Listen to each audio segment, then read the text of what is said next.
आइए आज आपको एक ऐसी कहानी सुनाते हैं जो सीधा दिल को छू जाती है। कहानी का उन्वान है अनवार किलो और हम्बक का मेला। तो चलिए इस खूबसूरत सफर का आगाज करते हैं। तो कहानी शुरू होती है एक छोटे से प्यारे से गांव हम्बक से। यहाँ हर साल एक त्योहार मनाया जाता था। और ये कोई आम त्योहार नहीं था। ये तो गांव वालों के दिल की धड़कन था। और इस धड़कन के पीछे थी एक बहुत पुरानी, एक कदीम रिवायत। एक ऐसी रस्म जो न जाने कितनी नस्लों से चली आ रही थी और पूरे गांव को एक खानदान की तरह जोड़े रखती थी। तो चलिए सीधा चलते हैं हम्बिक के दिल में, यानी वहां के मेले में।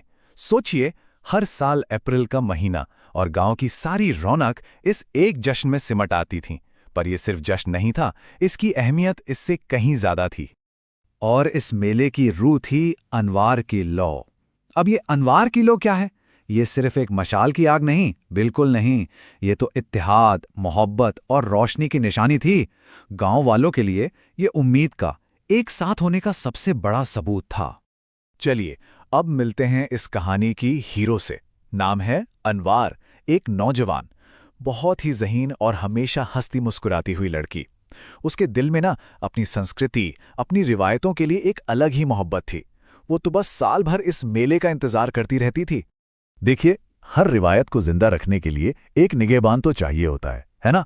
तो इस पाक लोग की निगहबान कौन थी? आइए उनसे मिलते हैं। ये अल्फाज हैं अम्मा जुबैदा के, अनवार की दादी और गांव की सबसे बुजुर्ग खातून। वही इस रिवायत की निगहबान थीं। जरा इस बात की गहराई को समझिए। वो कहती हैं, बेटा, ये लो सिर्फ आग नहीं, ये हमारे दिलों की रोशनी है।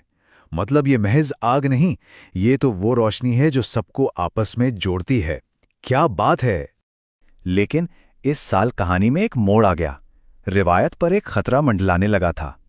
एक तरफ थी अम्मा जुबैदा, उसकी निगरान, और दूसरी तरफ एक बहुत बड़ी चुनौती, उनकी बीमारी।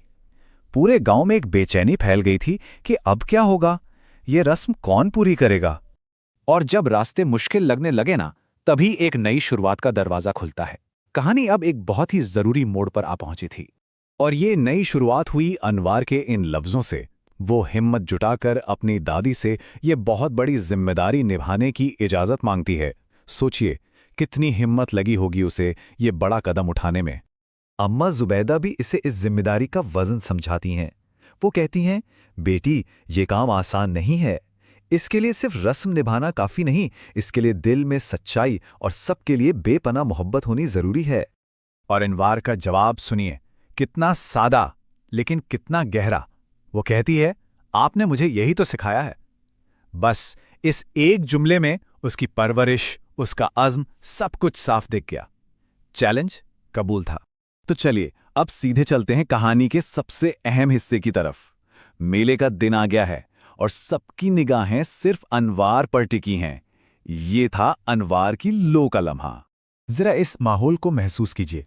हर तरफ रंग बरंगे कपड़े, हवा में लजीज पकवानों की खुशबू और फिजा में गूंजती मौसीकी, रक्स और कहकहों की आवाज़ें। पूरा गांव जैसे खुशी से झूम रहा था। इसी जश्न के बीचों बीच अनवार सफ़ेद लिबास में, जो पाकीज़गी की अलामत है, धीरे धीरे इस बड़ी मशल की तरफ बढ़ती है। उसके दिल में थोड़ी घबराहट भी है और बहुत सारी उम्मीद भी। और उसकी हिम्मत का सहारा उसकी दादी के वही अल्फाज। इस बड़े लम्हे से ठीक पहले वो आसमान की तरफ देखकर दिल ही दिल में दुआ करती है। ये उसकी आजिज़ी को दिखाता है और इस लम्हे की संजीदगी को भी। और फिर वो लम्हा आ ही जाता है। जैसे ही इसकी छोटी मशल बड़ी मशल को छूती है, एकदम से एक शानदार शोला भड़कता है। पूरा मैदान रोशन हो जाता है। लोगों का जोश देखने लायक था। हर तरफ से बस तालियों और नारों की आवाज आ रही थी।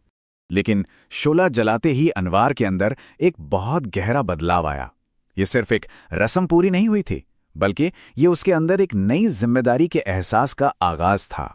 और इसी लम्हे वो लोगों की तरफ मुड़कर ये अल्फाज कहती हैं जो उसकी सोच को दिखाते हैं। वो कहती हैं, ये लोग सिर्फ आज की नहीं, बल्कि हमारी आने वाली नस्लों की उम्मीद है। वो समझ चुकी थी कि ये सिर्फ एक दिन का जश्न नहीं, ये तो मुस्तकबिल की उम्मीद है। और यही वो पल था जब वो एक आम लड़की से एक लीडर बन गई। इसकी बात का लोगों पर इतना असर हुआ, इतना गहरा असर हुआ कि उनकी आंखें नम हो गईं। खासकर गांव के बुजुर्गों की। उन्होंने इतनी कम उम्र में ऐसी गहराई वाली बात पहले कभी नहीं सुनी थी। और दूर बैठे ये सब देख रहीं अम्मा जुबैदा, उनके चेहरे पर एक इत्मीनान भरी मुस्कुराहट आ गई। उनकी वो मुस्कुराहट बता रही थी कि उनकी विरासत अब महफूज हाथों में है। गांव का कल अब रोशन है। अनवार के इस एक काम ने सिर्फ एक रिवायत को नहीं बचाया, बल्कि उसने पूरे गांव के लिए एक रोशन मुस्तकबिल का वादा भी कर दिया था।